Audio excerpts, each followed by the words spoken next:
Hello everyone, hope you're doing well. Today we are having a look at another devblog for the next major update in War Thunder, and of course it is the Tornado IDS GR.1.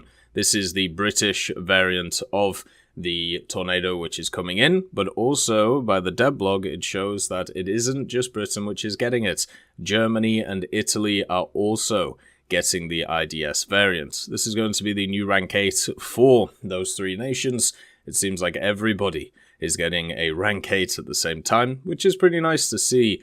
Maybe Japan will only get the F4EJ Kai with the AIM-9Ls. We're going to have to see how that goes. But there's been a ton of new developments when it comes to War Thunder. Obviously, we had the dev server stuff, looking at all the different vehicles. And when it comes to the Tornado, I think a lot of people are down on it, but it's got to be understood. This isn't the same style as the F-16 or the MiG-29 in the form of the whole air superiority thing. It is very much going to be more ground-orientated, and I think in that case, it's still going to do very well. Let's get into the history of the vehicle.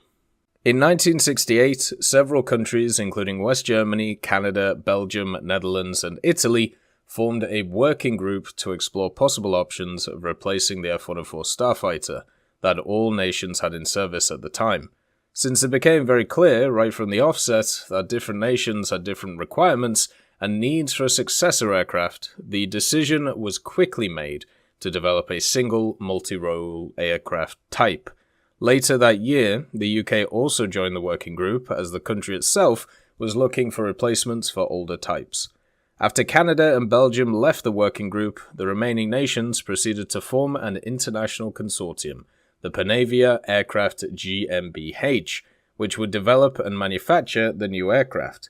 In 1970, however, the Netherlands also abandoned the project as the design was deemed to not fit the requirements of the RNLAF. Despite this, Panavia Aircraft GmbH was formed from parts of the British Aircraft Corporation, Messerschmitt Bölkow Blohm, and Air Italia, with the workload split evenly between the nations and their respective companies. At the start of the development work, both a single-seat and twin-seat option were considered. In the end, the twin-seater version prevailed once the design was finalized in 1972 and later on became the Panavia Tornado. By August of 1974, the first Tornado prototype took to the skies. Production of the Tornado followed in 1976 and continued until 1998, when 990 units of the Tornado were produced across all variants. During its service as part of the RAF, the Luftwaffe and the Aeronautica Militaire, the Tornado took part in numerous combat operations in Iraq, Bosnia, Kosovo, Libya, as well as in smaller conflicts in the Middle East, such as in Yemen, Afghanistan, and Syria. Apart from the original national operators, the Tornado was also produced by Saudi Arabia as its only foreign operator, who commissioned 96 Tornadoes of different variants into service. Excluding the RAF, which retired its contingent of aircraft in 2019, the Tornado still remains in service, with its remaining operators to this date, over 40 years after its initial introduction, thus truly withstanding the test of time. So I think when the Tornado IDS comes into the game, people are going to be kind of sad about it, because when you have a look at it compared to the MiG-29 and the F-16, its air superiority characteristics are definitely not up there compared to the other two vehicles. This doesn't mean that the Tornado is useless though. As a vehicle, it will probably have a very similar role to other vehicles that we have in the game, such as the Jaguars, the GR.1A and the Jaguar A for France specifically. These vehicles are pretty good when it comes to ground forces because of their laser-guided munitions in the form of their guided bombs. And the one thing that especially Italy and also Germany need is some kind of high-echelon ground attacker in the CAS format, and they don't really have it in a decent way, and this will provide them that. Obviously, Britain has the GR.1A, so it's not too much of a crazy thing, but at the same time, it's still another option to run at the high echelons with their ground forces. And even though this thing, I suppose, technically is multi-role, like it can do the air-to-air portion, is 27mm Mauser cannons, are good enough to be able to kill anything in the air, along with the AIM-9Ls, but it's super limited compared to other vehicles. It only has 2 AIM-9Ls, for example, or at least did on the dev server, and that is a bit of an issue.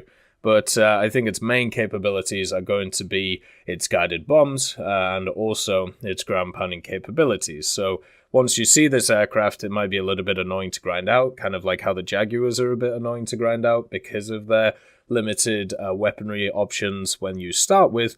But once you get it ground out, it's going to be great in the higher echelons of ground forces. The fact is, if you have a look at stuff like the MiG-27K, you can see how powerful vehicles can be from a top-down perspective. And if a vehicle like the Tornado, which has very powerful engines and also can get up to Mach 2.2 pretty quickly, and been able to, get up high at the start of a ground battle and kind of come from the heavens down and attacking things, I think it can be incredibly strong to be able to kind of take control of a game. And that's basically what you're looking for from this thing.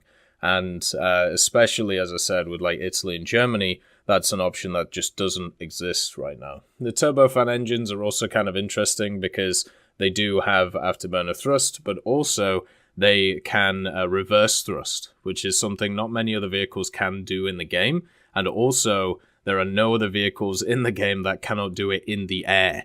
Whereas the Tornado can. So it actually gives you a bit of a failsafe. If you overshoot a target, you are able to move in and kind of move around the place and get your bombs dropped off, which is pretty cool. I hope that people enjoy this one. The vehicle itself, the cockpit is modeled really nicely. The different ordnance options is really good.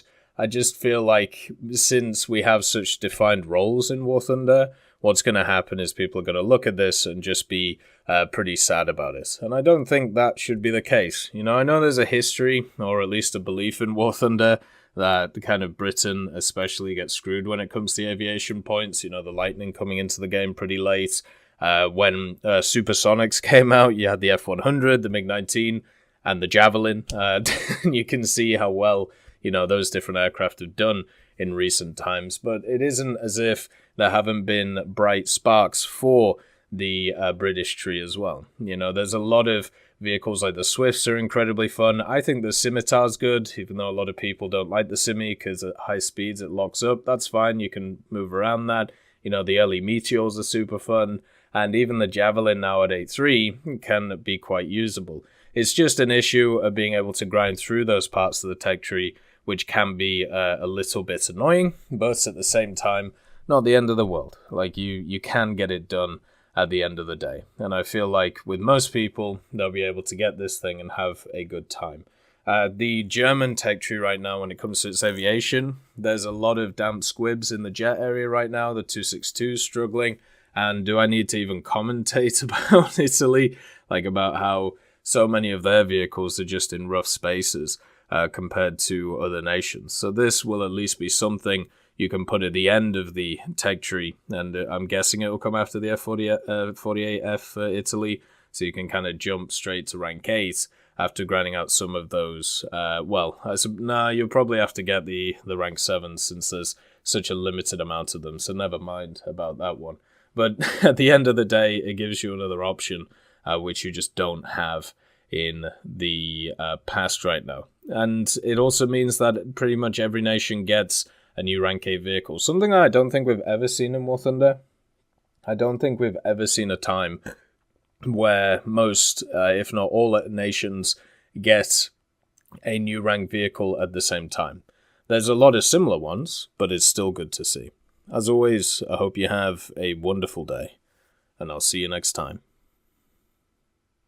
I'd like to thank Forge, Siegebreak, Carrion Crow, Nicholas Richardson, Elove Goat, Pyman, Winter Scientist, Merciless Reaper, Orange Tail, Teddy, Daniel Stanton, Moxie, B. Young, and also Sem Arslan, Wilkski, Uncle Bean, Derek R., Bareen, Lafouche, and Samuel Slick for supporting the channel.